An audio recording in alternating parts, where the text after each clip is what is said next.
two birds with one stone. Actually, a number of people have asked whether or not I'm actually welding all these bracelets myself. And most of them I have. And in some cases, I've had people whom I was teaching who did some of these bracelets, a couple of them, and I just left them on. Anyway, so I'm going to show you how I do it if I'm doing this by myself. And I think it's always important to figure out how durable things are by testing it on yourself, so you know that whether or not you've gone swimming, showering, what you've done with it, and you can show and see for yourself and show your customers how it all works. So we're going to do that today, and I'm going to try step by step to show you how I weld it onto myself. Okay, bear with me, because usually when I am doing it, I don't speak. So always, I'm going to use this one that is brush finish on this gold filled chain. What I always do is, if there's a connector, I first do it with the hole that is harder to do. So I'm going to open this up.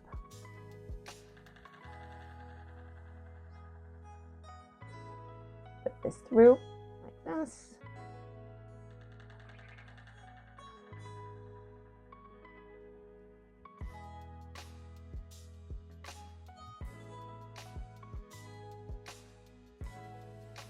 Okay, so there's nothing special, and then I'm going to weld.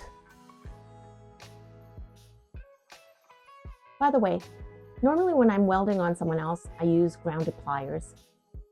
It's a lot easier, but since I'm welding by myself, I'll explain why I use the alligator clip. Yes, that comes standard with your Sunstone welder. Okay, so where we left off here, then what I do is I weld.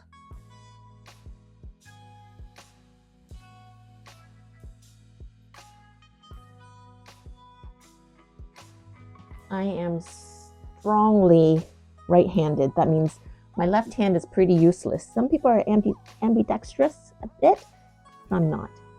So, there we go. Oops, let's see if you can see that. So it's nothing different.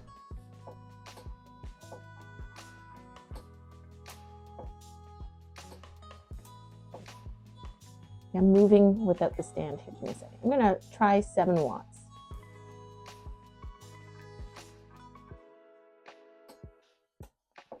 Okay, there we go. That's done. And I'm going to make sure that it is strong. Good. So now is a tricky part. First, I want to measure by myself. It's a lot harder. And I find that it is much easier if I loop it onto the hard side. The hardest to get through is this. And I make sure that the jump ring is open more than I would normally, because I would need help flailing about. Okay. So what you can do is you can go like this. Hold on to this once around so that you know where approximately you want it. And say, actually, I want it tighter. Maybe not. Okay, so this is where I'm going to go. And this is a tricky part. What I do is I press down, and I press down against a bone like this so that it's closed a bit more. See that? Got it. Almost there. Sometimes if you want, you can go against a harder surface, but then this is where it is, and then I close it. And I tap, tap, tap, and make sure, this is the hardest part, is that you make sure it is properly closed. It might need a little bit of finagling. So you hold on to it. Let's see if you can see that. I hold on to it. See, there's still a gap and it's not matching straight. I press down. Yeah, it's not nice. And it leaves a mark on your skin. It's only temporary.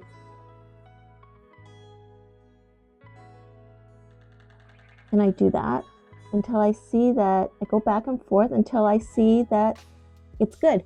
If you think this is going to be too difficult, I have an alternative method that I'm going to demonstrate right now with a different chain. Push down. You can hear it click. And it might overlap like this. That's okay. So, like this. You might have to go pressing this way and then it pops up this way. Eventually, you get it tight like that.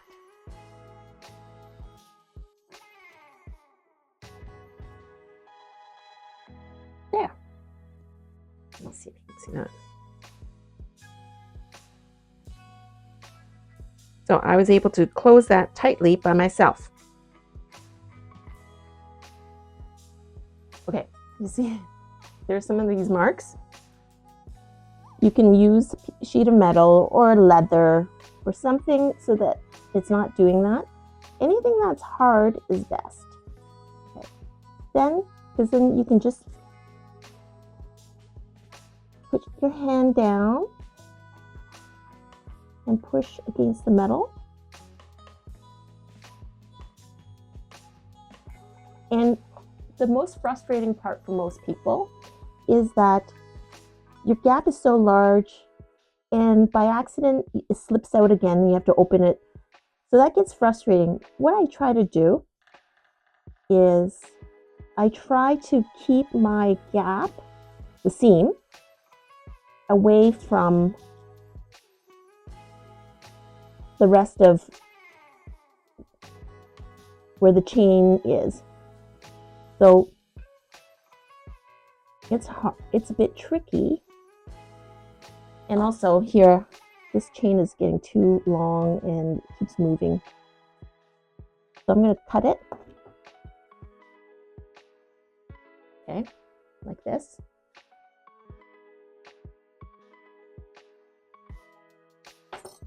And I do have an extra link I have to get rid of. So it's pretty much there. And then I just use the back of this metal to go back and forth until, like the other side of a pair of pliers. There. And then sometimes, okay, so here's the problem I did. See that? It sticks out a little bit. Then I turn it the other way. Hold on to it and press down until both sides meet. And sometimes you have to do just a little at a time because you can overdo it. So that, we're almost there. I'm going to show you a close-up in a moment.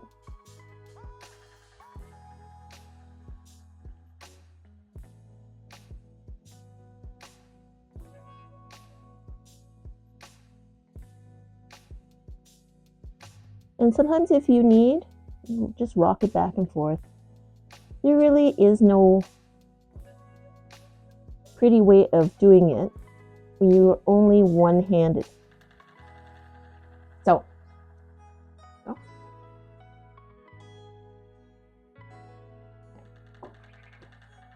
yes, and I don't ever ask my husband for help because it just gets worse. So now we are going to weld, but I'm just going to put this here instead of looking for the leather. I forgot to get that. Okay, so see that.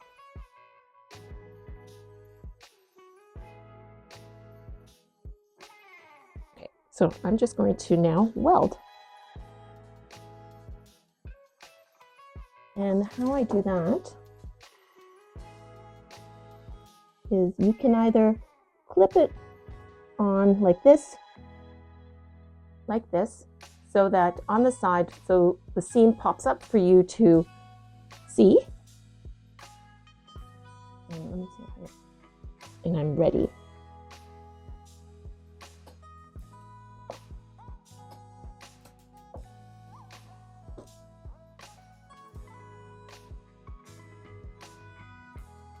There you go.